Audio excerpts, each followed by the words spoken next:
ও বন্ধুরা, আজকে আমাদের মেসে রান্না হচ্ছে মাটন। আর অ্যাজ ইউজুয়াল রান্নাটা আজকে আমিই করবো। আজকে আপনাদের সঙ্গে শেয়ার করবো কীভাবে বিরিয়ানির মতো মাটন বানাতে হয়। আর প্রথমেই 1.5 কেজি আমাদের ছিল মাটন, আর ওটাকেই আমরা প্রেশারে একদম বিরিয়ানির মশলা দিয়ে 3টে সিটি দিয়ে নিয়েছিলাম তাড়াতাড়ি করে দেওয়ার জন্য।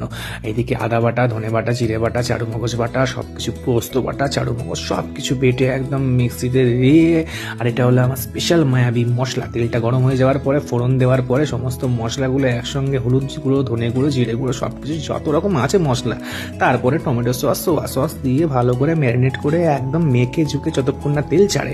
আর এইদিকে আলুগুলো আমাদের ফ্রাই হয়ে গেছে। আর আর বন্ধুরা, এই বিরিয়ানিতে ডোবানো যেটা মাটন বিরিয়ানির যেটা ফ্লেভার, সেটা আপনারা পাবেন এই মাটনে। আর এই মাটনগুলো তুলে এই কড়াইতে দিয়ে দিতে হবে, দিয়ে ভালো করে একদম দেখবেন হালকা করে বিরিয়ানির ফ্লেভার বেরোচ্ছে। তারপরে দিয়ে দিতে হবে ভেজে রাখা আলুগুলো দিয়ে ভালো করে নেড়ে চুড়ে যতক্ষণ না একদম তেল ছাড়বে বন্ধুরা, তখন দেখবে হালকা বিরিয়ানির গন্ধ ঢেকে রেখে দেবেন। আর ঢাকা খোলার পরে তারপরে এই বিরিয়ানির ফ্লেভারে যেটা থাকবে ওটা একদম কড়াইতে দিয়ে দেবেন। তারপরে দিয়ে দেবেন গরম মশলার গুঁড়ো, দিয়ে ভালো করে নাড়াচাড়া করে 20 মিনিট রাখার পরে হালকা ফ্লেমে রেখে দেবেন। তারপরে বন্ধুরা খেয়ে দেখবেন মনে হয় বিরিয়ানি।